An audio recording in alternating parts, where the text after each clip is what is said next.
Would you rather take lunch alone? Do you prefer to work remotely than in an office setting? Do you prefer to send an email than have a meeting? Do you find small talk extremely exhausting? You're probably an introvert. Work can be a daunting place for an introvert because it's built on what Susan Cain calls the extrovert ideal. The extrovert ideal is basically the preference for people who are more outgoing, sociable, assertive, and comfortable in group settings. This idealized person is often seen as someone who enjoys being in the spotlight, who is quick to make decisions, and thrives in social and team-oriented environments. So this ideal is deeply ingrained in our culture, especially our work culture that reinforces this extrovert ideal. Here's the truth. Being an introvert is not a hindrance to your career. And for a very long time, that's how I thought. I thought that being an introvert was going to prevent me from succeeding in my career. But I learned that I can leverage my strengths, and I have amazing strengths that I bring to the table as an introvert. And once I uncovered that, it made me unstoppable. And it helped me land 5 promotions in less than 8 years.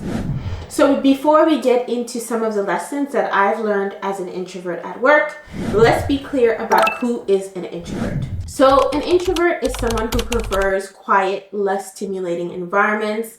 As an introvert, you often experience fatigue or you feel drained after social interaction, so you want to replenish your energy by spending time alone. So being an introvert doesn't mean you're shy, it doesn't mean you don't like people, it doesn't mean that you're antisocial, it just means that you manage your energy differently than an extrovert that typically gets their energy from social interaction. There are 4 different types of introverts, and in 2011, some psychologists did a study and they broke down the 4 types of introverts. So social introverts, thinking introverts, anxious introverts, and restrained introverts. Social introverts are those who have the tendency to prefer spending time in smaller groups of people or even alone. Our thinking introverts are those who have the tendency to spend a lot of time absorbed in their imagination and their thoughts. Our anxious introverts are those who spend time alone because the company of other people prompts feelings of shyness, social awkwardness, or lack of confidence. And then we have the restrained introverts. That simply means you're more likely to act with restraint than impulsion. And then we have the restrained introverts, which simply means you're more likely to act with restraint than impulse. You tend to keep your thoughts and your feelings to yourself, and you're more observant, and you take a lot of time before making a decision, so you have the time to consider your choices. So if you know the type of introvert that you are, whether it's social, thinking, anxious, or restrained, let me know in the comments. For myself, I think I'm somewhere in between social and restrained. I do like the company of people in very small groups or one-on-one, and this has to be people that I like and I trust, but I absolutely love my alone time. I typically don't interact much with people when I meet them first because I'm very picky. I like to observe, I like to see who I can vibe with first, so that's why I would say I'm somewhere between social and restrained. Okay, so now that we understand who an introvert is, let's go into the lessons that I've learned as an introvert at work. The first one is recognizing my limits and striking a balance. I've come to understand the importance of acknowledging my limits, especially when it comes to social interactions. So striking a balance between engaging with others and taking necessary breaks has become crucial to me, especially as I've gotten older and I've had more self-awareness and better understanding of myself. I feel like this is the way that I have been able to avoid burnout. So I block off times in my calendar for quiet time, and this is intentional. It is time in my calendar that is devoted to recharging. And when it's possible, I do schedule meeting-free days or even a morning without any meetings that I have that quiet time.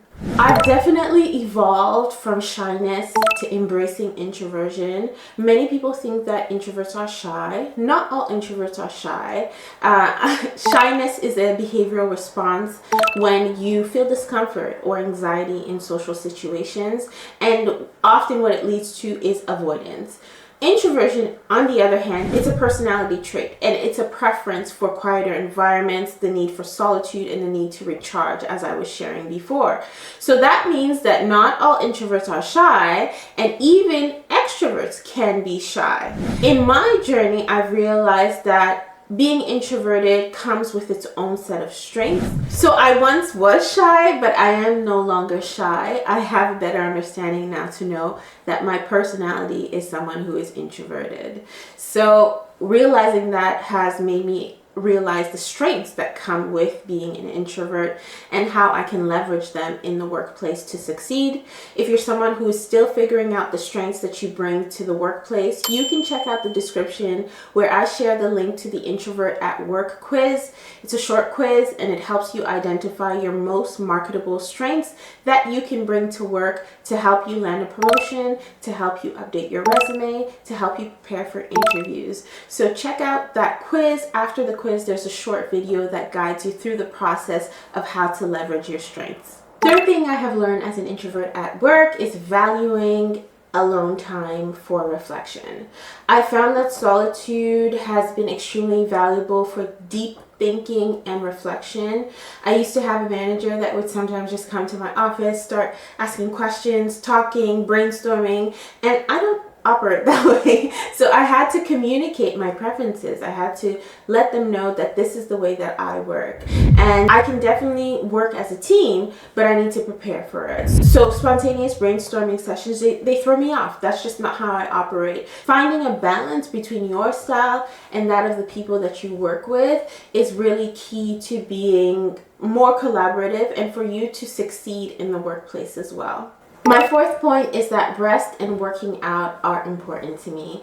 In the last few years, I've realized that I can be my best self and have the most energy when I prioritize rest and exercise.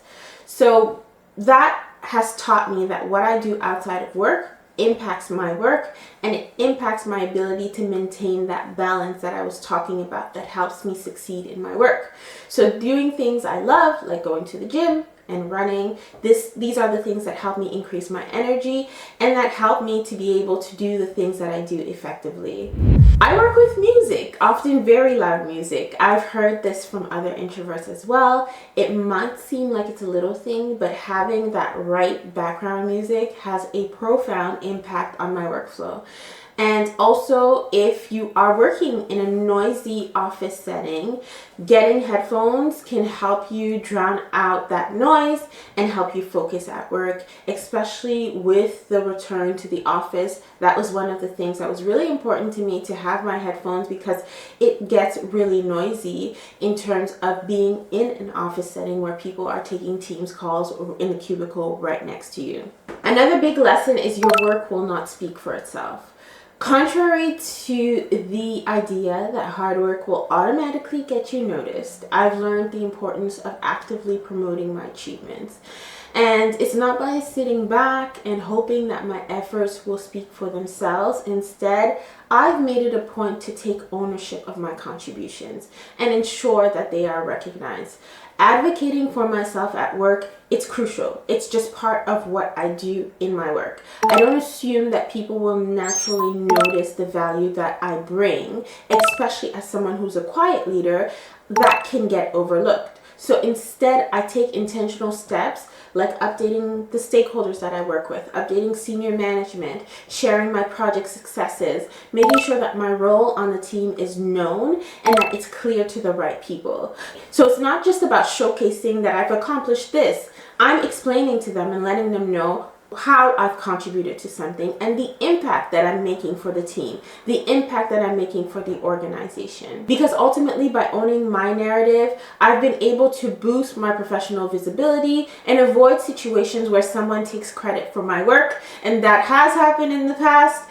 But it's all about being proactive, being strategic, ensuring that your hard work gets the recognition that it deserves, while giving you the confidence to navigate your work with clarity and purpose. I have an upcoming webinar. It's called From Overlooked to Confident, and it's where I dive deeper into this topic. I am sharing the story of how I landed 5 promotions in less than 8 years, and I also share a roadmap to help you do the same and even more. So check out the link in the description to register for the webinar that is coming up in a few days. Another lesson that I've learned as an introvert at work is you have to socialize. You can't just avoid people even if you want to. I know that socializing, networking doesn't come naturally to many introverts. As a leader, I do need to show up sometimes to these social events. So I go to the ones that I feel that I'll get the most value out of them. And I am strategic when I participate in these after-work socials. This one is one of my biggest lessons, and it's don't underestimate what you have to offer because it's different. One of your strengths as an introvert is listening. Many times people just want to be heard. You can be that person to someone. You can be that person that values the people you work with. And your ability to observe, to think deeply before speaking, often brings clarity and insight that a lot of people tend to miss at work. So embrace what makes you unique, and it's actually those things that will set you apart and help you get noticed for greater opportunities. If you're looking for additional strategies to help you thrive at work as an introvert, I did share the link to my upcoming webinar From Overlooked to Confident in the description. Register and join us for that webinar. I want to read to you a passage from this book, which is called Quiet by Susan Cain, that I referenced at the beginning. And so it says, figure out what you are meant to contribute to the world and make sure you contribute it. If this requires public speaking or networking or other activities that make you uncomfortable, do them anyways. But accept they're difficult. Get the training you need to make them easier and reward yourself when you're done.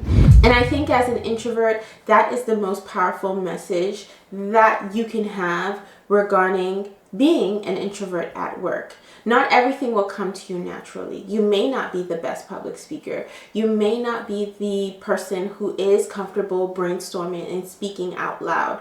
But you can get training. You can get support. You can improve yourself, which will help you ultimately achieve the goals that you want to achieve. So you don't have to do it alone. If you want to learn more about this book, Quiet, I talk about the book in this video right here. I'll see you in that one.